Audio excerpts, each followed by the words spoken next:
CEO দফতরের সামনে তীব্র বিক্ষোভে উত্তাল হয়ে উঠল এলাকা।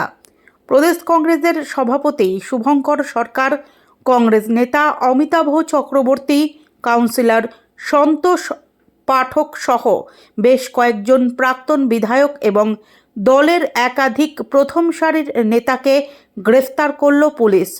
সূত্রের খবর, বিভিন্ন দাবিকে সামনে রেখে এদিন সিইও দফতরের সামনে অবস্থান বিক্ষোভ শুরু করে কংগ্রেস।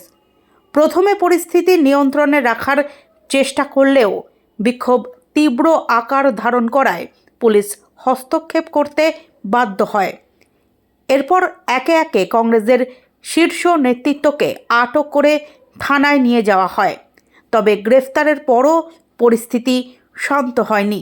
দফায় দফায় বিক্ষোভ অব্যাহত রয়েছে বলে জানা গেছে। বিক্ষোভকারীদের স্লোগানে বারংবার উত্তপ্ত হয়ে উঠেছে গোটা এলাকা। পুলিশের সঙ্গে বিক্ষোভকারীদের ধস্তাধস্তির ঘটনাও সামনে এসেছে। পরিস্থিতি সামাল দিতে কার্যত নাজেহাল অবস্থা পুলিশের। এই ঘটনায় রাজনৈতিক মহলে তীব্র প্রতিক্রিয়া শুরু হয়েছে। কংগ্রেসের পক্ষ থেকে অভিযোগ করা হয়েছে, গণতান্ত্রিক প্রতিবাদ দমন করতেই এই গ্রেফতার।